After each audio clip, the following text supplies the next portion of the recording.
โอกาสต่อไปนี้ขอเชิญชวนท่านพุทธบริษัททั้งหลายนอบน้อมต่อสมเด็จพระสัมมาสัมพุทธเจ้าผู้พระบรมศาสดาตรัสรู้เองโดยชอบทำสติกำหนดรู้จิตของตนเองเอาตัวรู้กำหนดรู้ที่จิตนึกว่าพระพุทธเจ้าอยู่ที่จิตพระธรรมก็อยู่ที่จิตพระอริยสงฆ์ก็อยู่ที่จิตของเราเราไม่ต้องไปกังวลกับสิ่งอื่นโดยที่สุดแม้กระแสเสียงการบรรยายธรรมหรือแสดงธรรมเราก็ไม่ต้องไปสนใจใดๆทั้งสิ้น เพียงแต่ให้มีสติกำหนดรู้จิตเพียงอย่างเดียวเมื่อเรามีสติกำหนดรู้จิตของเราผู้รู้คือพระพุทธเจ้าก็ปรากฏขึ้นที่จิตการทรงตัวอยู่ด้วยความมีสติสัมปชัญญะก็ทรงไว้ซึ่งคุณธรรมสติที่สังวรระวังตั้งใจจะสำรวมจิต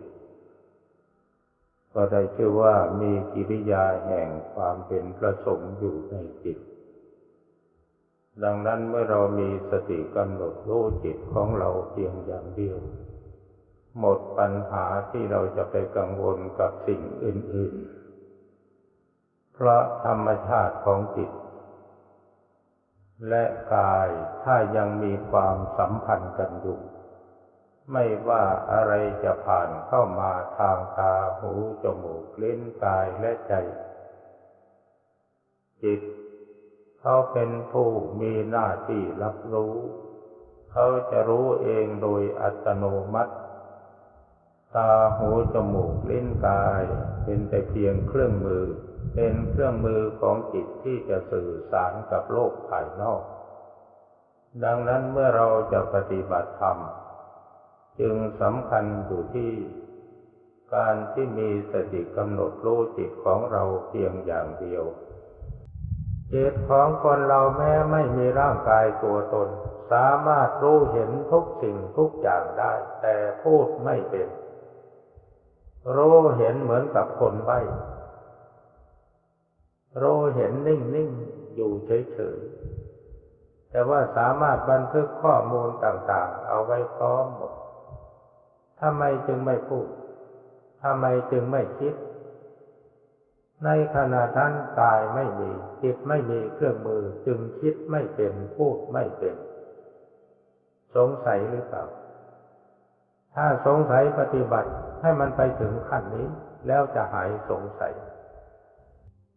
อยากจะขอนำพระโอวาทคำสั่งสอนของครูบาอาจารย์มาเล่าสู่กันฟังเพื่อเป็นเครื่องประดับสติปัญญาโอวาทของหลวงปู่เสามีอยู่เพียงสั้นๆท่านพูดเป็นปริศนาขึ้นมาว่าเวลานี้จิตข้ามันไม่สงบมีแต่ความคิดพอถามว่าจิตฟุ้งซ่านหรือไงท่านอาจารย์ท่านจะตอบว่าถ้ามันเอาแต่นิ่งมันก็ไม่ก้าวหน้าลองฟังดูที่นักปฏิบัติทั้งหลายเวลานี้จิตข้ามันไ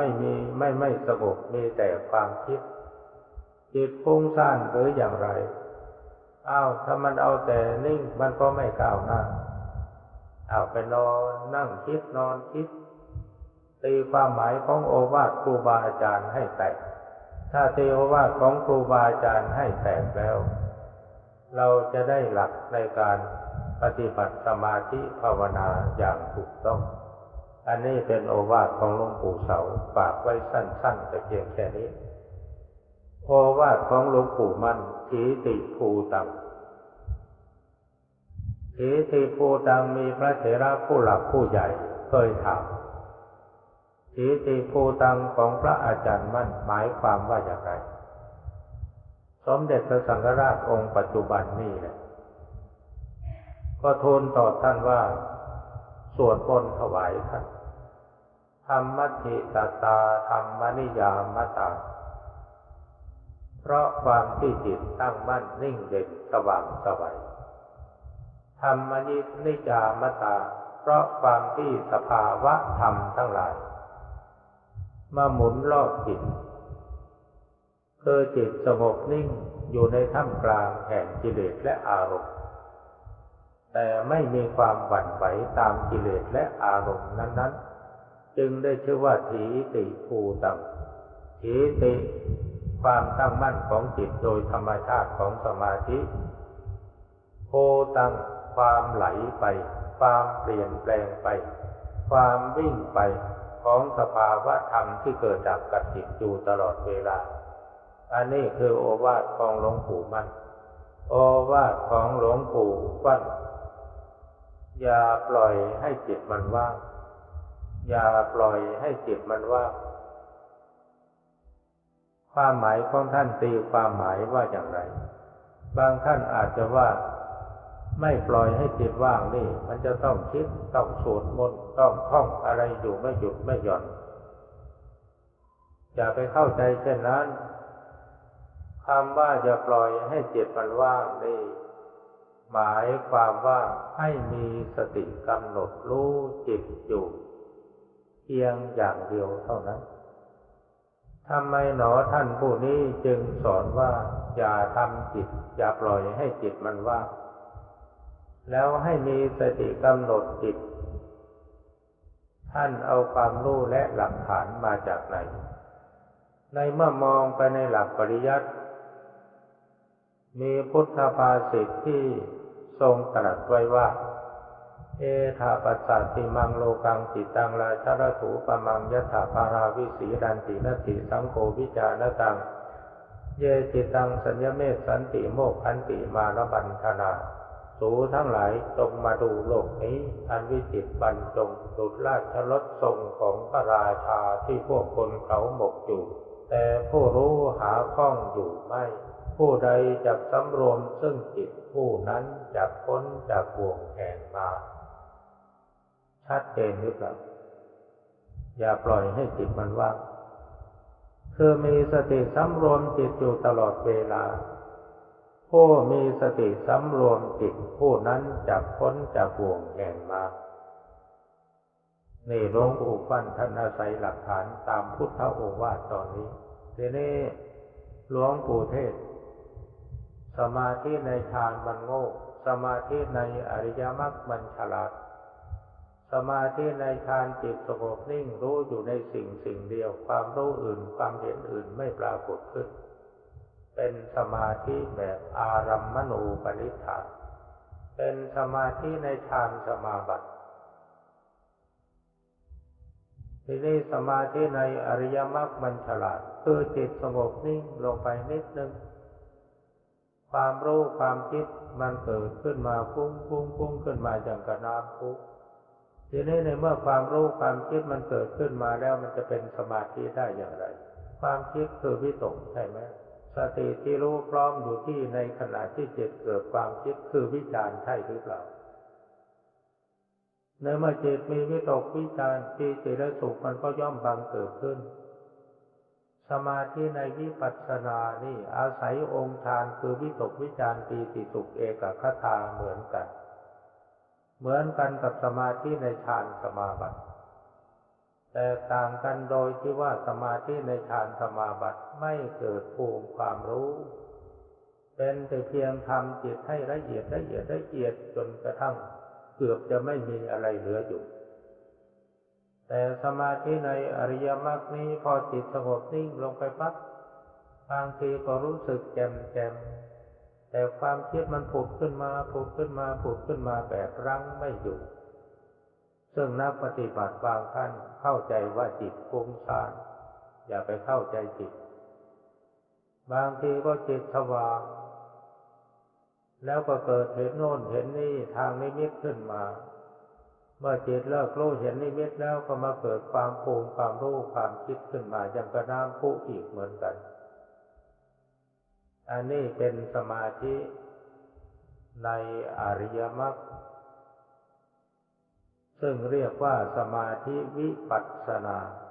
เมื่อผู้ปฏิบัติเข้าใจถูกต้องในช่วงใดจิตต้องการสงบนิ่งปล่อยให้นิ่งช่ ช่วงใดจิตต้องการคิดปล่อยให้คิดแต่มีสติกำหนดตามรู้ทีนี้ถ้าหากสมาธิถึงขนาดที่เกิดภูมิความรู้ขึ้นมาเองเนี่ยเราไม่ต้องไปกำหนดอะไรหรอกเขาจะเป็นไปเองของเขาจิตของเราจะรู้เฉยอยู่เท่านั้นบางครั้งพอจิตสงบแล้วมันเกิดมีความคิดขึ้นมาฟุ้งขึ้นมาจิตอาจจะแบ่งออกเป็นแยกออกเป็น3 มิติมิติหนึ่งคิดอยู่ไม่หยุดยั้งอีกมิติหนึ่งเฝ้าดูงานอีกมิติหนึ่งถ้าร่างกายปรากฏจะมาสงบนิ่งอยู่ในท่ามกลางของร่างกายตัวที่คิดอยู่ไม่หยุดเป็นจิตเหนือสำนึกตัวที่เฝ้าดูคือตัวผู้รู้ได้แก่สติตัวที่หยุดนิ่งคือจิตใต้สำนึกตัวคอยเก็บผลงานลองไปปฏิบัติดูนะจะเป็นไปได้ไหมอย่างที่ว่านี้อันนี้เป็นโอวาทของหลวงปู่เทศโอวาทของหลวงปู่มหาบัวปัญญาอบรมสมาธิลักษณะของปัญญาอบรมสมาธิตามความหมายของหลวงปู่องค์นี้มันเป็นอย่างไรมันเป็นอย่างนี้เมื่อจิตสงบนิ่งลงไปได้นิดนึงความคิดความรู้มันผุดขึ้นมาเหมือนกับสมาธิในอริยมรรคของหลวงปู่เทศทีนี้ความคิดอันใดที่มีสติสัมปชัญญะรู้ทันกันอยู่โดยอัตโนมัติมันเป็นจิตเดินวิปัสสนาทีนี้จิตดวงนี้เอาความคิดที่เกิดขึ้นมาเองเป็นอารมณ์จิตเป็นสิ่งระลึกของสติเมื่อความคิดความรู้มันเกิดขึ้นมาสติสัมปชัญญะก็กำหนดรู้เองโดยอัตโนมัติความตั้งใจหรือเจตนาจะให้จิตเป็นไปอย่างนั้นอย่างไรนั้นไม่มีแต่ความเป็นเองของจิตโดยธรรมชาติของสมาธิและปัญญาทีนี้ในเมื่อเกิดความคิดขึ้นมาผู้ปฏิบัติมีสติรู้พร้อมอยู่โดยอัตโนมัติสมาธิมันก็ค่อยเด่นขึ้นคือจิตมันสงบละเอียดลงไปนั่นเองแล้วในที่สุดอารมณ์กับจิตมันจะแยกออกจากกันกลายเป็น3 มิติดังที่กล่าวมาแล้วอันนี้คือลักษณะของปัญญาอบรมสมาธิทีนี้ความหมายและความเป็นไปของมติของครูบาอาจารย์ตามที่กล่าวมานี้จุดมุ่งหมายอยู่ที่จุดเดียวคือความเป็นตรงกันแต่เมื่อท่านพูดท่านใช้โวหารคนละอย่างหลวงปู่เสาว่าจิตข้าไม่สงบมีแต่ความคิดหลวงปู่มั่นสีติภูตังหลวงปู่ฟั่นอย่าปล่อยให้จิตว่างหลวงปู่เทศสมาธิในฌานมันโง่สมาธิในอริยมรรคมันฉลาดหลวงปู่มหาบัวปัญญาอบรมสมาธิความหมายมันก็คืออันเดียวกันนั่นเองแต่ท่านใช้ภาษาคนละภาษาอันนี้โอวาทของครูบาอาจารย์ดังที่กล่าวมานี่นักปฏิบัติควรจะได้นำไปพิจารณาได้จดจำดำเนินตามปฏิปทาของท่านทีนี้มาสรุปลงที่โอวาทของหลวงปู่ลีหรือท่านพ่อลีท่านปฏิบัติท่านยึดอานาปานุสติเป็นหลักแล้วท่านก็สอนอานาปานุสติถ้าลูกศิษย์มีอุปนิสัยเบาบางท่านจะสอนให้มีสติกำหนดลมหายใจอยู่เฉยๆแต่บางท่านที่มีอุปนิสัยค่อนจะเชื่องช้าหรือหยาบหน่อยท่านก็สอนให้ภาวนาพุทโธพร้อมลมเข้าโธพร้อมลมออกถ้าผู้ที่มีอุปนิสัยน้อยหรือว่าบารมีน้อย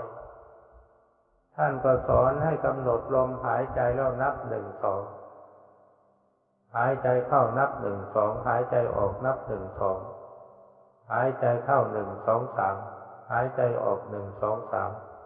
จนกระทั่งทวีคูณขึ้นไปจนกระทั่งถึง10หายใจเข้า1 2 3 4 5 6 7 8 9 10หายใจออก1 2 3 4 5 6 7 8 9 10เป็นการฝึกสติสัมปชัญญะโดยตรง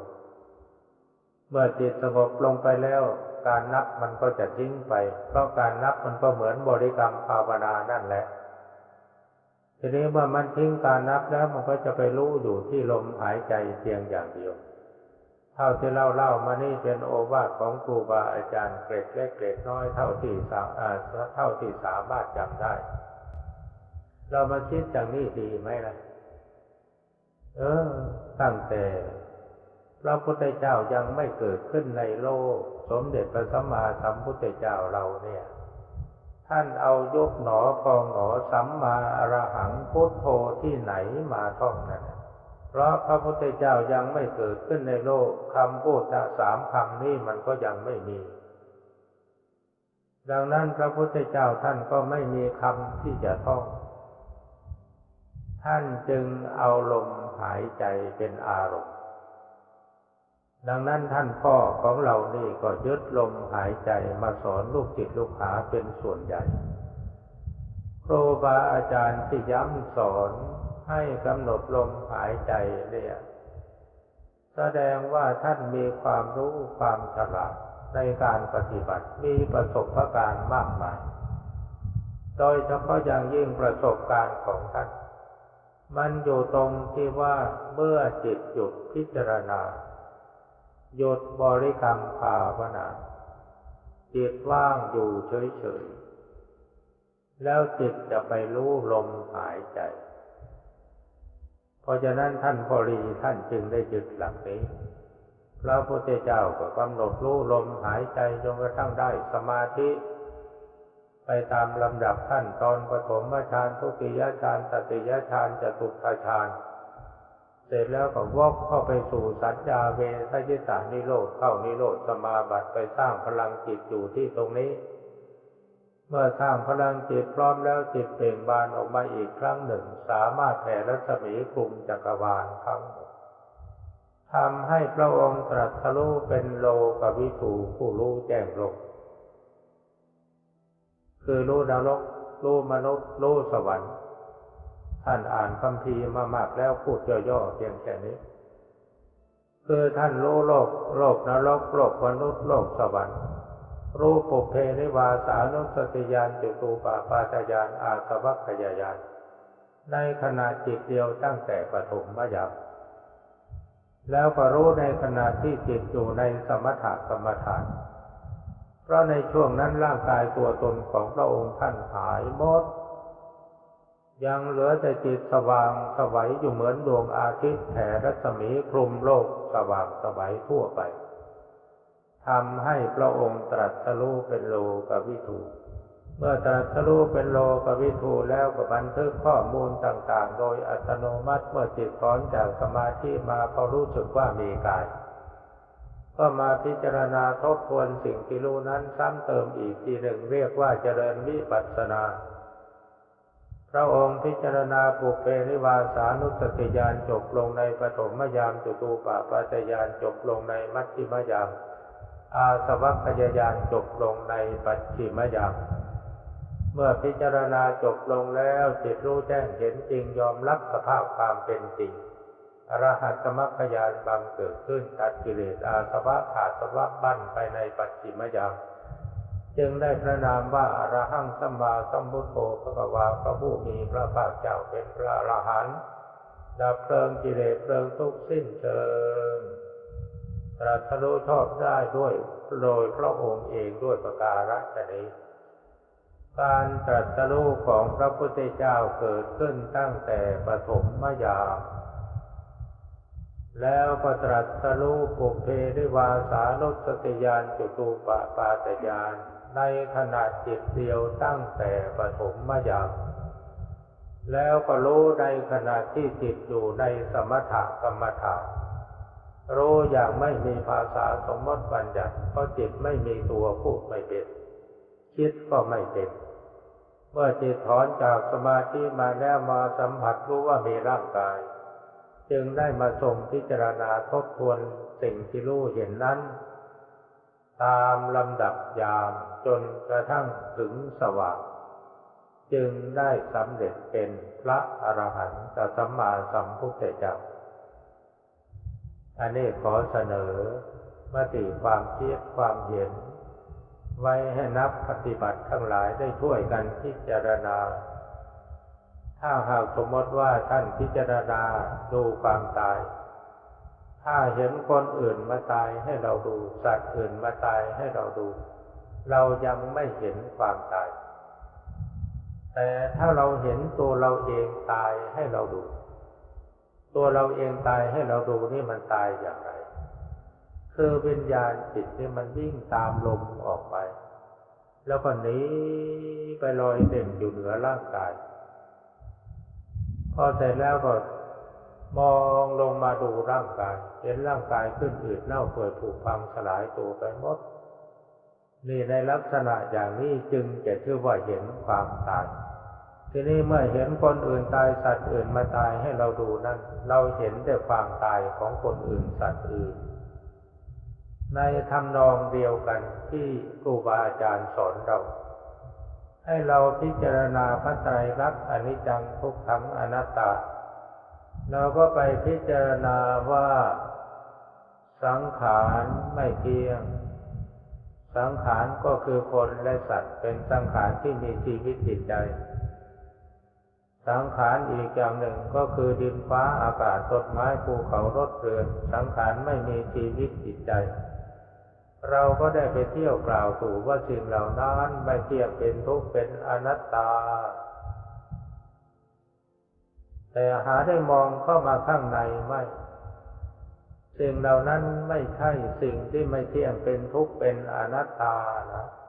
เราไปกล่าวตู่เขาต่างหากเราตัวอนิจจังทุกขังอนัตตามันอยู่ที่ไหนมันอยู่ที่ไอ้ตัวจิตวิญญาณนี่เองถ้าตาเห็นรูปถ้าจิตวิญญาณมันปกติไม่ยินดียินร้ายมันก็ไม่เป็นอนิจจังทุกขังอนัตตาแต่ถ้ามันรู้อารมณ์อะไรต่างๆผ่านเข้ามาแล้วมันไหวหวั่นไหวไปตามอารมณ์นั้นแล้วก็เกิดยินดียินร้ายเกิดสุขเกิดทุกข์เรื่อยร่ำไปอันนี้คือตัวอนิจจังทุกขังอนัตตามันปรากฏขึ้นที่จิตของเรานี่แหละตัวการสำคัญที่มันไม่เที่ยงเป็นทุกข์เป็นอนัตตาเพราะฉะนั้นสมเด็จพระสัมมาสัมพุทธเจ้าจึงสอนให้เราอบรมจิตตังทันตังสุขาวาหังจิตที่อบรมแล้วนำสุขมาให้ทำไมมันจึงนำสุขมาให้ก็เพราะว่ามันเป็นตัวของตัวเองไม่ตกอยู่ในอำนาจของสิ่งใดเป็นอิสระแก่ตัวอย่างเต็มที่วิญญาณหรืออารมณ์ต่างๆนี่ลากคอมันไปสักไปยำไม่ได้มันก็เป็นตัวของตัวเองมันก็เที่ยงมันก็ไม่เป็นอนัตตามันก็ไม่เป็นอนิจจังทุกขังอนัตตาก็เป็นตัวของตัวเองโดยอิสระแม้แต่นิพพานก็ยืมคำพูดกล่าวถึงอาการดับของกิเลสมาพูดนิพพานะแปลว่าดับอะไรดับกิเลสโลภโกรธหลงอาสวะให้หมดสิ้นไปจากจิตใจอันนี้เรียกว่าดับมาเอาอาการดับเรียกชื่อธรรมะสูงสุดว่าพระนิพพานแต่ความจริงนิพพานก็ไม่ใช่นิพพานเป็นแต่เพียงกิริยาการดับกิเลสเท่านั้นส่วนที่สิ่งที่อยู่เหนือการดับนั่นคืออะไรสิ่งที่อยู่เหนือการดับนั่นคืออะไรสัจธรรมไม่มีภาษาสมมติบัญญัติพระพุทธเจ้าหาคำพูดที่จะมาบัญญัติให้เราท่องเราอ่านไม่มีจึงไปยืมเอาคำว่านิพพานะดับเป็นชื่อสภาวะหรือมิตินั้นแต่แท้ที่จริงภาษาที่จะมาพูดกันอย่างโดยตรงนั้นมันไม่มีพระพุทธเจ้าท่านจึงจนปัญญาจึงขมวดลงท้ายธรรมคุณว่า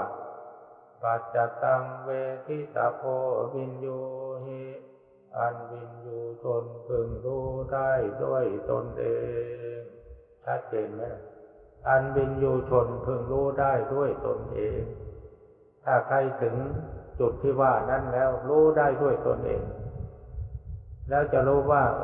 คำว่านิพพานไม่ใช่สภาวะอย่างนั้นหรอกเป็นแต่เพียงกิริยาการดับกิเลสเท่านั้นแต่สิ่งนั้นมันอยู่เหนือการดับแน่จะได้ความรู้ความเห็นขึ้นมาอย่างนั้นเราเป็นลูกศิษย์ครูบาอาจารย์อาจารย์ใหญ่ของเราในสายกรรมฐานโดยตรงคือหลวงปู่เสาหลวงปู่มั่นหลวงปู่สิงห์หลวงปู่ดีหลวงปู่ปั่นหลวงปู่เทศยังมีชีวิตอยู่ในปัจจุบันนี้และท่านอื่นๆก็ได้มรณภาพเข้านิพพานกันไปหมดแล้วก็ยังเหลือแต่เราผู้ซึ่งเป็นลูกศิษย์จำคำเตือนหลวงปู่ฟั่นได้ว่าอาตมาไปกราบเยี่ยมท่านก่อนที่ท่านจะมรณภาพเพียง3 วันในขณะนั้นท่านนอนคุมโปงพอไปกราบแล้วโบกมือห้ามไม่ให้พระรบกวนท่านแต่ท่านบอกว่าเอาลุกหมอไม่ให้ลุกเอาลุกจนกระทั่งพระก็พยุงท่านลุกขึ้นมาพอลุกขึ้นมาท่านมองเห็นมือสั่นๆท่านยกขึ้นมาชี้หน้านี่อะไรครูบาอาจารย์ก็สอนให้หมดแล้วก็ทำได้ดีด้วยแต่มันยังประมาทอยู่เท่านั้นเองมันยังขี้เกียจอยู่ต่อไปขยันเข้าหน่อยหมดพระรุ่นพวกเธอนี่พระกรรมฐานสายนี่มันจะหมดนะอันนี้ลองจำคำพูดของหลวงปู่ฟั่นไปพิจารณาลองดูแล้วเมื่อครูบาอาจารย์ว่าอย่างนั้นเราก็ถือเป็นโอวาทคำตักเตือนสั่งสอนว่าพวกเราอย่าประมาททำอย่างไรเราจึงจะรักษาจารีตประเพณีของครูบาอาจารย์เราไว้ได้เวลานี้นักปฏิบัติทั้งหลายของเรานี่จะไปถือแต่การปฏิบัติสมาธิภาวนาขั้นปรมัตถ์เป็นใหญ่เรื่องของสมาธินี่เป็นหลักธรรมกลางๆคนมีศีลก็ทำได้คนไม่มีศีลก็ทำได้คนมีศาสนาก็ทำได้คนไม่มีศาสนาก็ทำได้แต่หัวใจสำคัญของการปฏิบัติธรรมตามแนวทางคำสอนของพระพุทธเจ้านี่มีอะไรเป็นสิ่งสำคัญสีเลนะโภคสัมปทาสีเลนะนิพพุติยันติจะถึงความดับซึ่งกิเลสและบาปกรรมอยู่ที่ศีลเท่านั้นเป็นเรื่องสำคัญตัสมาสีลังวิโสทะเยเพราะฉะนั้นสาธุชนพึงทำละศีลให้บริสุทธิ์สะอาดศีล 5 ศีล 8 ศีล 10 ศีล 227รักษาให้มันดีอย่าไปอนุโลมหรือไปเพิกถอนสิกขาบทวินัยเพื่อความสะดวกสบายสำหรับตัวเองอาจาริยวัตรอุปชายวัตรให้มันเคร่งครัดการปฏิบัติอาจาริยวัตรอุปชายวัตรนี่เพื่อประโยชน์อะไรเพื่อประโยชน์ปราบทิฏฐิมานะของเราเองอุปสรรคสำคัญในการปฏิบัติธรรมนี่คือทิฏฐิมานะความถือตนถือตัวนี่แหละตัวนี้เพราะฉะนั้น